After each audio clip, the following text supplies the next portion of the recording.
Hi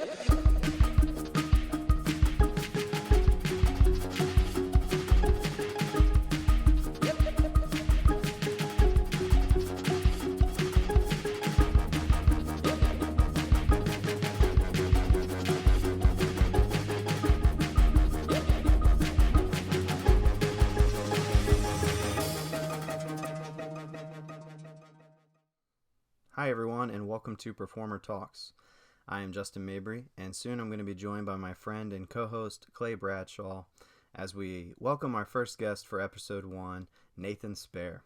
Each week we're going to be diving into the lives of performers from all over, exploring what they've been up to during times of isolation. Have they learned any new skills? How are they keeping up their talents? And do they have any plans for when the industry returns? Our first guest today, Nathan, is a true performing rock star. I've seen him in person. I've seen him in rehearsals, and it's just nothing like it. He has just such a persona to him that really brings excitement to whatever it is that he's a part of performing. He's got a long list of performing history, and he's continuing to do more and more each day. I don't know how he does it, honestly. He's a stilt walker. He's a stunt actor. He's a dancer. He's a juggler. He's a fire breather. I mean, the guy can do it all. It's amazing. So we're so lucky to have him with us today, especially for our first episode. So help me welcome Nathan Spare. Hey, guys. Hey, Justin. What's up? How's it going? Oh, I'm doing great. Thanks so much for jumping on and spending some time with us this afternoon to talk about you, Nathan Spare, about you being a performer and your background with that and all the wonderful things that you're doing in the world. And I really just appreciate you taking some time to join us tonight. No, thanks. I appreciate you making me sound a lot cooler than I actually am in your descriptions. So hopefully Come on. these answers from your whatever questions will hopefully make me credible in some way. Oh, yeah, absolutely. Cool. Let's dive in, shall we? Yeah. Let's do it. So I believe Clay's got he's prepared a little something fun to start the talks with, and this is something we want to do with everyone that we interview. So I'll let Clay kind of take it away with that. Yeah. So I actually watched. I'm a fan of this show that's on YouTube a lot. It's called Hot Ones. I don't know if you've heard of it, but it's like a really great interviewer who talks to celebrities while they eat ridiculously hot wings. But they do a segment that's like a deep dive into the guest's Instagram. So not to like rip them, giving full credit to Hot Ones and all of them over there, but I think it's a fun idea. So I was just looking through some of your like Instagram feed things and just to kind of see what would be interesting to talk about. So did you get the one that I sent? That's the fire breathing. Yeah. It says like first fire, like, so I think most people will be interested to hear like the sensation involved with fire breathing. Yeah. Yeah. That picture, that's funny because it's in front of the Kaisai Lodge, and I was in a fraternity in college, and so I went to Rutgers. I'm gonna get off here for a second, but Rutgers, big Greek life school, and right on College Ave, there's a big white house on the corner, and that's where Kaisai is. That's where I live, and it's such a really awesome place to live. There's a big porch, and I would do fire breathing, but that was like one of the first times I was able to take a picture like right in front of the lodge, because everyone's got their their class photos or with their pledge class or whatnot, and they just kind of let me breathe fire. But the sensation behind breathing fire is it's hard to replicate it, but the closest thing that I can kind of put out there is that, like, if you ever been to a live show with like an explosion, or on a ride with like some 3D effects, or even if you bake in the oven and you open up the oven and that kind of initial heat, you feel that it's legit that hot right in front of your face. I tend to enjoy it. I've actually learned more recently, just because I don't usually have facial hair, and breathing fire with any sort of facial hair is actually a lot more challenging. So I've relearned some techniques, or I pay attention, I guess, a little bit more, and try not to get too lazy. Yeah, So you've done a little bit of fire breathing in this like social distancing. I guess that's kind of a good way to keep social distancing, just like Yeah, 6 feet. people need at least 6 feet. I forget what I think it's somewhere between 15 and 20. Like the actual law, if you were to do it at a theme park, from the tip of the flame. So whatever the furthest part of the flame reaches from that point, the audience has to stand at least 15 to 20 feet back. Cool. So that's that. I've been practicing social distancing for a while in that case, but I've done a couple fire breathing. I don't know. I don't want to, like, they're not like gigs because we're at home, but I've done a couple things like sitting at home. I did one. I don't know if you guys have seen the videos going around of stunt fighters fighting in social distancing, where they'll punch so I just did one with a company I'm working with now down here in Orlando, and I had some fire breathing. It's kind of like misdirection. Everyone looks at the fire breathing, and I come back and I punch. So yeah, sweet. But I've done it a couple times being in quarantine. You mentioned going to Rutgers, and this next picture is, I see the Rutgers are there on your hoodie, sitting in Santa's lap. You seem a little bit old. I guess it's hard to judge, but is there any story? Is there any story behind that picture? No, I'm just really into people that are, no, that Santa's actually the Thanksgiving Macy's, Macy's Day Parade Santa. That's the legit Santa. He's been in the music video with Mariah Carey, and he's actually an alumni of the fraternity. Oh, so cool. He happened to stop by for a visit. We had some kids, and he kind of came through the second floor, so I got to snag a pic with him. But he is the legit Santa, and is also a Kaisai. Wow. Nice. Yeah, true story. That's cool. And I mean, we've gotten to know each other over the years, and we performed together. So I knew that I know that you have a cheerleading background from college. Do you mind like kind of talking about that transition, like what got you into it, and then how it like transferred into like performing at theme parks and stuff? Yeah. That's an interesting question, because usually people look at me and they assume that I was maybe like a football player or something a little bit more physical. Not that cheerleading's not physical, but that's a very, very long conversation. I get into a lot of arguments whether or not that it's a sport or whatnot. But I actually started cheering in high school first, in junior and senior year, and they would come to nationals in Florida and Orlando. You'd see some of the parks and stuff, and I was working at Six Flags at the time, and that kind of like sparked my interest as far as like, oh, there's other theme parks out there, like what do we do? And once I got to Rutgers, I was pretty much done with the cheerleading aspect of, I guess, that performing part. But my first roommate, when I transferred from community college, his girlfriend was a cheerleader, and she was like, I guess they were both Facebook stalking me, as you do, like the people that you're meeting or whatever. And then they had found that I was a cheerleader in high school, and they were trying to get me to do it in college. And I was kind of under the impression that like high school is kind of a stretch for a guy to join cheer. Just, I mean, probably not nowadays. I've heard that they now have like more of a co-ed vibe, but it's definitely not that I don't.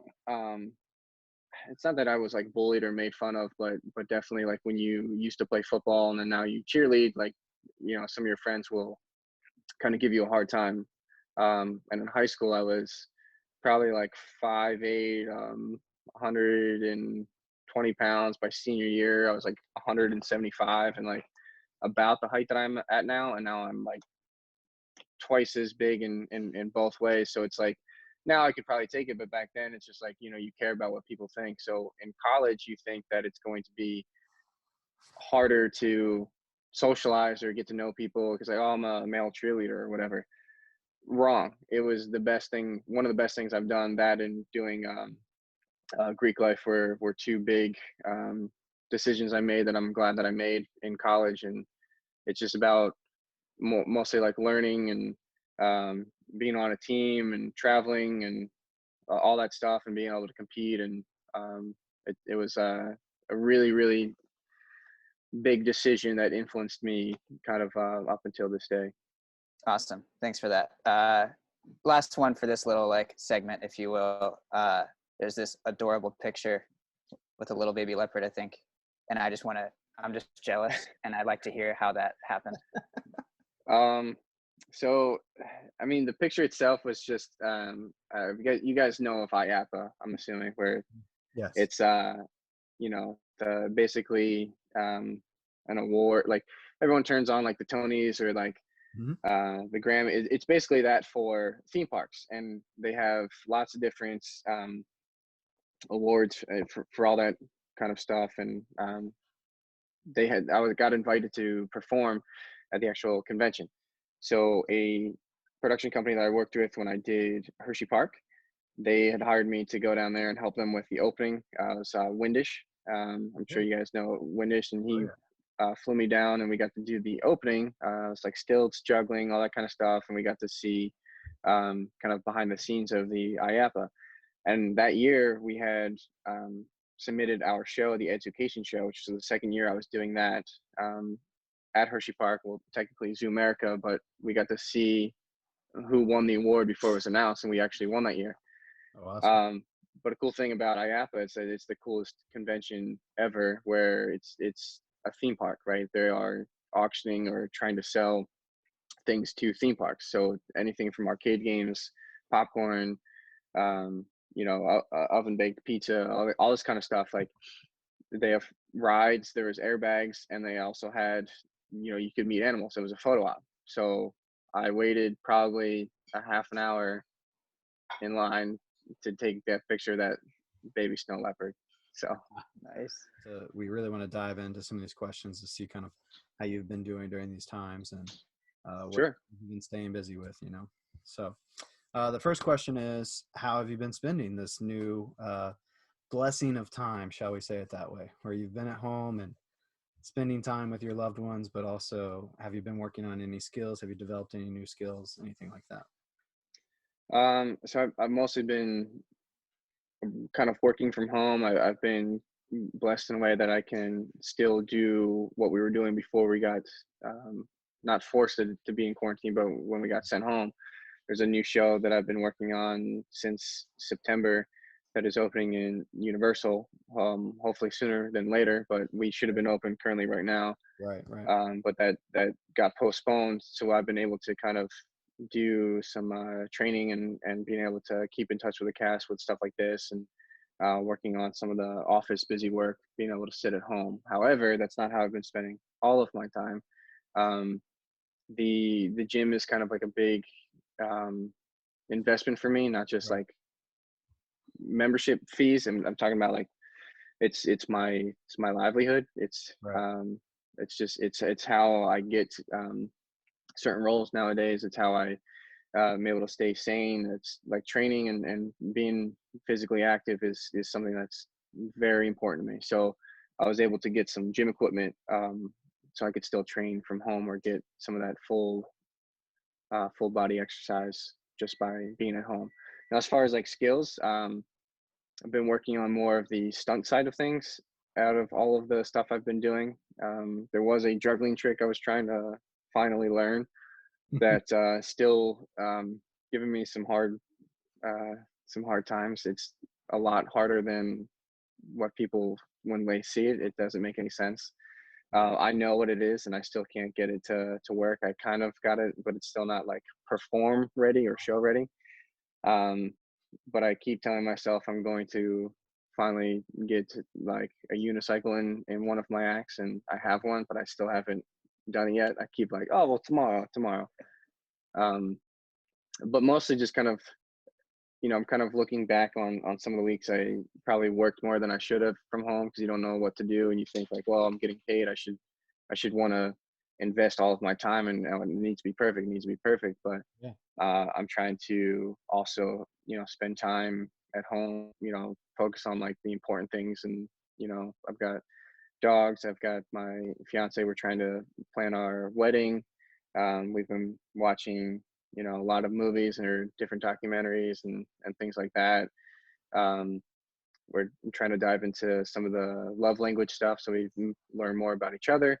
Um, so there's things like that, like, I guess people wouldn't necessarily consider them skills if you're a performer, but knowing your significant other's love language and how to interpret that and focus on like what makes you tick when you're forced in isolation is huge. Being able to stay sane in an insane time. Yeah. Absolutely. So Cool. are you at all worried? Do you think it'll be a positive or negative effect as a professional juggler to have probably a lot of people picking up juggling as a hobby when they're sitting in their living rooms for multiple months?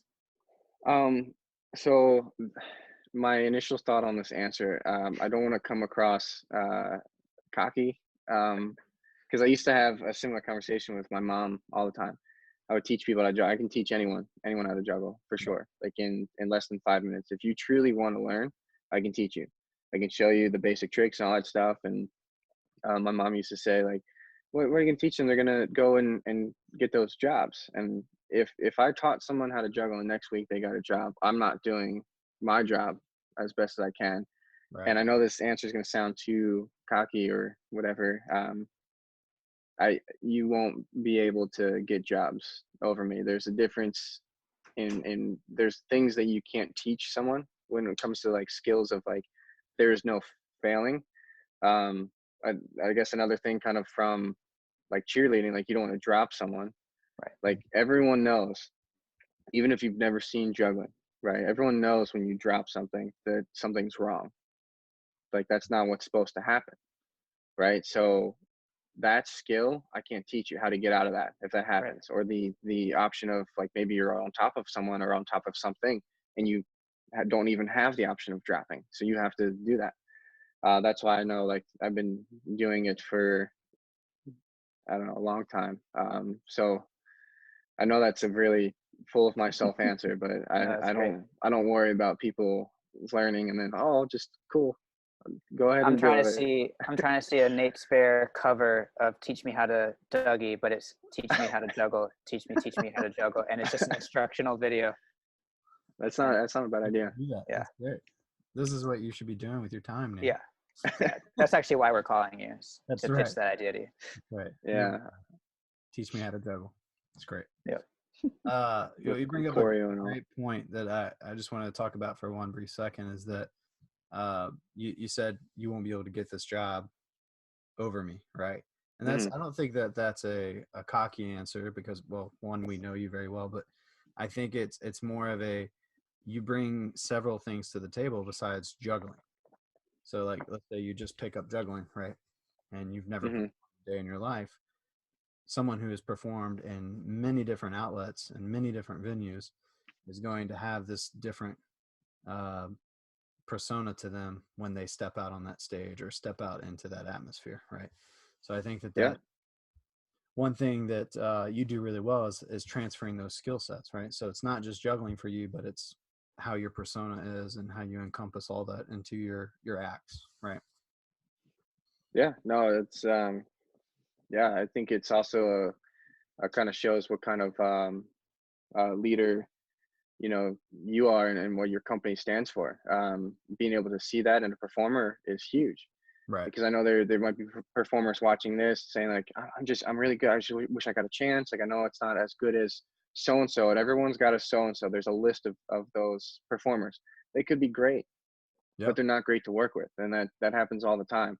But what you can be that I don't know that energy that then people just need to be around. Like Yes. let's just say you walk into a metaphorical dark room and you are that light. Like sometimes people just want to talk to you Yeah. and you haven't even done anything. So that's what I've always kind of focused on is just meeting people. Like when you gave me a shot in Monster Stomp, like I was definitely not a skilled enough drummer. I don't even think I'm skilled enough now to do some of these things, but you trust me and then that allows me to learn and actually do it. Right. But like there are people out there that just go, no, that's not good enough. But Well, then that's they might hire the person that can do it and they're not great to work with or they don't have that. right.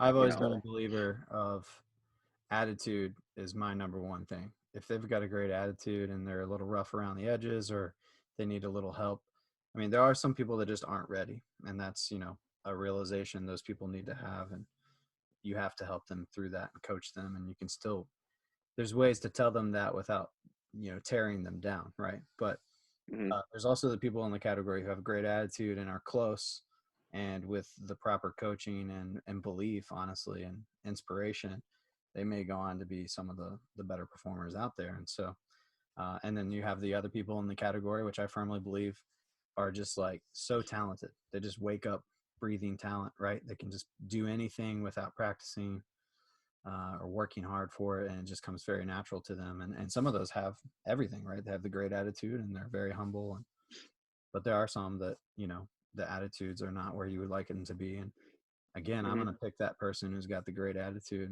and needs a little bit more time to evolve than, you know, the other person who's thinks they got it all figured out, basically. So, Yeah.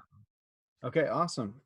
So Nate, do you have a plan? Just because we were talking about this, do you have a plan for when the industry is going to restart? Like, what are you hoping that you're just going to get back to work, or do you have other things that you're kind of working on, or what?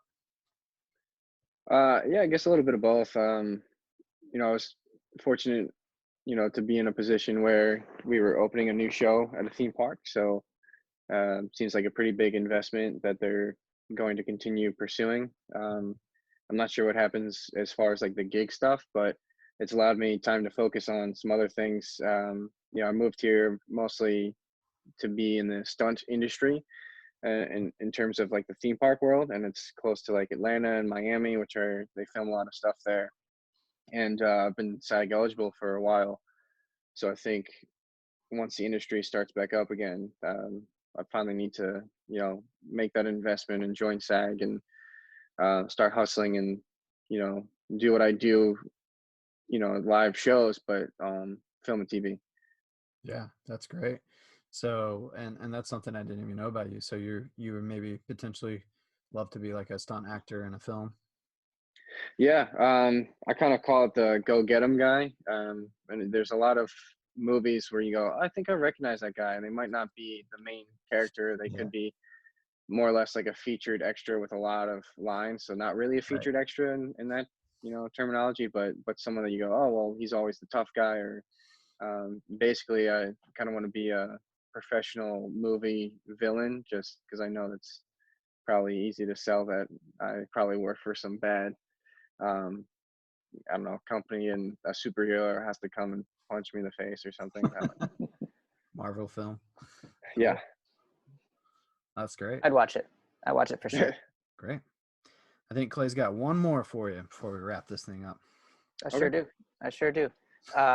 So there's hopefully a lot of performers watching this, and also people that maybe have seen you perform throughout the years.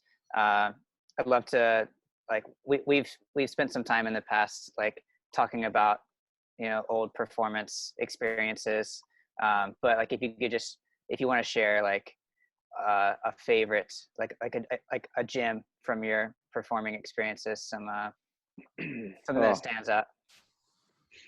and not just, and the first thing that comes to my mind is Busch Gardens, and not just because that's where I've met both of you. I, can I do like half of one and half of another? Sure. Um, Absolutely. there's doing Hershey Park, the orientation. They said for after this contract, leave better in some aspect, and that's always stuck with me. And that's like the first time that I upped my fitness stuff. I don't know why that's the experience that I remember from that early part. But the one thing I want to say about Busch Gardens is that I remember, and I was just saying this to Kristen, I think it was last night. It was just something about Busch Gardens. I just like looking around. I'm like, you guys got it. Like, why am I grouped with you guys? Like, you guys are good. Usually like you work at a theme park, you're like, I'm okay. Like I got some crowd pleaser tricks. Like that guy's pretty bad, so I guess I'm not, yeah, everyone does this, right? But Yeah. I was like walking around Busch Gardens like, ah, well, at least I'm strong. I don't know. Yeah. But What did there's you like gain? What countless did you gain from that, though, right? connections. I don't know. Like I Yeah. have like just really, it was such a short contract, but yet Right. my friends from that time, like in some way, and no offense to my friends from other places that are going to be Sure. watching this, I love everyone, but so like it's such a short time, and I got such like long lasting friendships. Think like staying longer at like Smithers Place. He gave me a place to stay, and Kate, our customer, got us tickets to Marvel Live. I saw that show. I'm like, I think I should audition for it. Oh, it's next week. I go then and I do tour, and I'm going around tours, and I end up not going back to Busch Gardens and getting off tour. And I'm in Orlando, and like, it's just things like just came from such a short contract. You know what I mean? Yeah. It was just, I don't know. I don't know. It was, I don't know. Are you looking for like It's great. No, No, okay. no, no. it's all good. Well, Yeah. let me consult the producers and see if we need anything else. No, I think we're good. Oh no, we're good. Okay. I don't know why I always think of this. Like, everyone's got like funny show stories, and I'll be like, "Well, I've been in so many. Like, where do I start?" I I'm a jokester, so I feel like I almost breed them. So there's a lot to think about. I mean, there's times in Monster Stomp where I don't remember what we were playing because we were laughing so much. There's that one show where the bone broke. That like just the funniest thing. I use that reference a lot. I'm getting a little off No, no, That's script here great. if there's a script, but there that the bone part, right, hmm was not our favorite. We were like, we just finished this, super cool number, and then we go into this bone jam, right? And we're like, what are we doing? That became our favorite part of the show. And it's like a crowd favorite. So I tell people, I'm like, there might be in a Right. live show, a director will want a filler part, and you have to do it. And you're like, oh, this is dumb. It could be the best part of the show to a audience member. So Yeah. just know that, like, it could change a lot. But Yeah. um, yeah, I mean, there's well, lots of funny stories. There's one I really remember from this was Hershey Park. I forget what year, but I was coming up from the audience. We would kind of go around and kind of come up, and I would pretend like I wasn't in the show or whatever. And usually I would find like some kid or something, and it looked like mom was like holding her Yeah. kid, and so I was like gonna play peekaboo, and I'm like, "Oh, hey, buddy, you hiding?" That's what I said, right? And then she was breastfeeding. So I'm like, I am uncomfortably close to this situation, Oh, and I don't know. That's that's great. It comes up How do you more, just to and remove yourself from that? I said, "Hey, Oh, wow. buddy, you hiding?" And yeah, she was breastfeeding. All right. So the last question is a little bit more kind of a pay it back kind of question, which I think is exciting because you do have so much knowledge as you've shared with us tonight. And again, I can't thank you enough for jumping on. So before we wrap up here, last question. So for the performer out there that maybe is struggling a little bit or feeling like there's the hustle that they're doing isn't quite doing it for them, right? Maybe they're like, Hmm. this isn't the lifestyle that I want, or it is, but I'm not. How can I do it better? Is there any insights that you can give back to them to kind of help them break through that barrier, maybe that wall that they're up against right now? Of course, this is, we're all during some Yeah. unprecedented times right now, but is there something, let's say that it was a normal summer and they're struggling in terms of getting the gigs that they want. Do you have any insights on like in terms of like auditions or ways to prep for that, Yeah. confidence building? Yeah. So we can go in a couple different directions, but I think I got an idea here to whoever that person is, because I mean, in a way, I feel like I'm talking to myself when I first moved to Orlando, when I thought, you can move anywhere you hmm want with like $2,000. Why would you need anything more than $2,000? Yeah. And then there's like, security deposits first month, and last month rent, and then you're like, oh well, that's why credit cards exist. So the person out there that's like, trying to find, it sounds like they're trying to find themselves in some way. And if you're getting a lot of no's, get more no's. Try to get all of the no's, because you might be looking for the wrong gig, or you might be auditioning for the wrong part, right? You could focus on something like I find, because I'm speaking to myself here, so I'm not like being like Right. I've got it all figured out. So that person that is doing that, are you practicing? right? Like, is it something that is it a skill that you can get better at? If it's not, if you are truly blessed in your skill, then you might have the wrong look. And that's something that you can't really control. Can you grow facial hair? Can you get a haircut? Can you get more in shape? Can you get more out of shape? Like, there are things that you can kind of like fluctuate that way to really find that part. I find that now, like when I first started entertainment, like I was the perfect average size to do pretty much anything. And that's why I have this like crazy background at theme parks. I've done like stand-up improv shows, now I'm doing stunt shows. Like those two different persons, right? Like Yeah. I can't really audition for anything comedic. So that's why I really love doing my juggling show at Disney Springs, because I, looking like this, can make people laugh. I'm like, see, it doesn't matter. But the thing is, those directors out there, they see one thing. They go, well, that person looks funny, or this person looks like they're a villain. And they can't get past that. You could be amazing.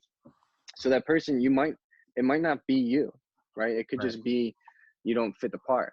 However, keep I don't know, keep finding those no's, because it'll happen. Whether it's something that you need to find with yourself, which is kind of like the deeper part of the answer there. Like for me, like I didn't sleep for 3 straight days. I came down here, I did really good in the first couple auditions. I was losing money. I had $91 left. I will always remember that. I had credit card debt. Everything was paid except for like my credit card. Like rent was paid and all that kind of stuff. Things that they can't shut down, but credit card companies just keep wanting you to feed money into it. Sure. So technically I didn't have $91 left, but I had that in my checking account.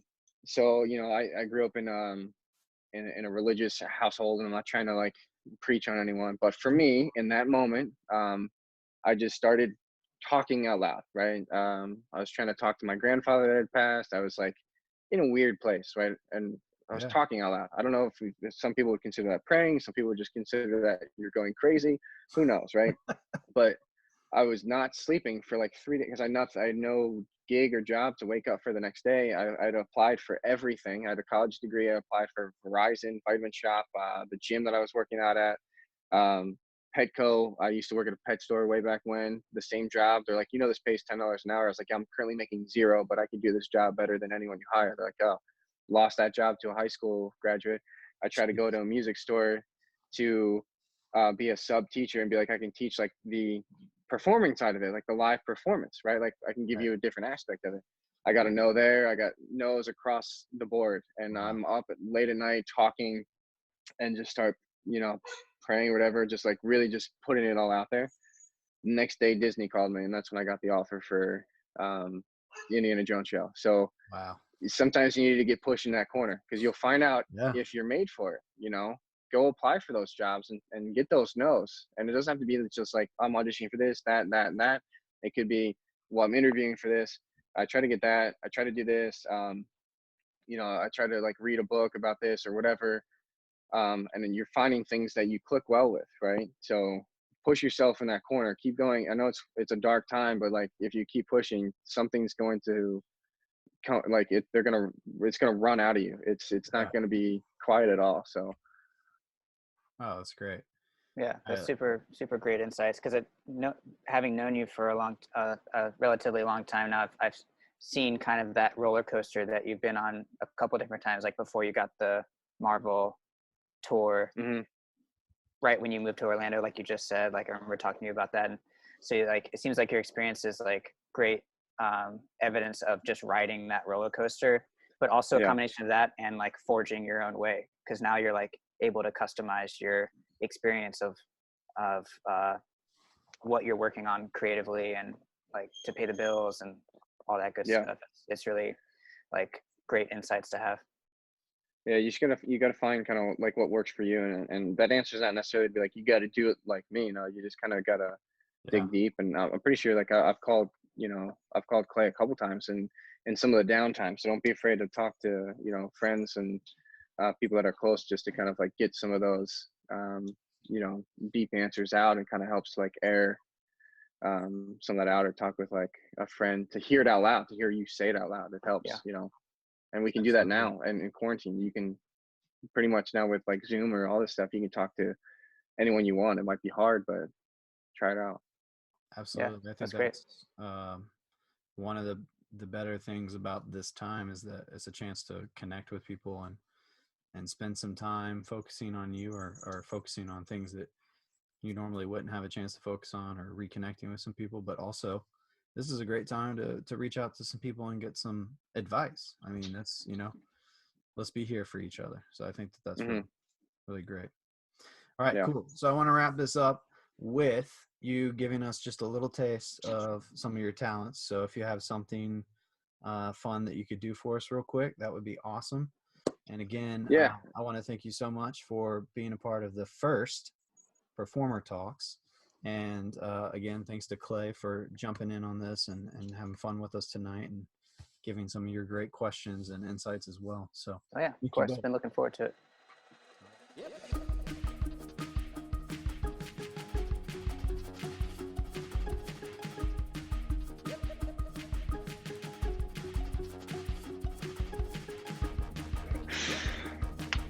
Nice. Wow, what a great episode. And thank you all so much for joining us and just being with us for this interview.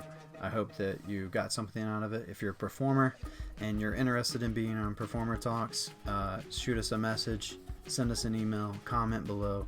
If there's someone you want to see on Performer Talks, just, tag them in the comments below and we'll reach out to them. This is a show for the performer. So every Tuesday we're going to be doing this for season 1. So hashtag Tuesday Talks, and we hope to see you there. Thanks.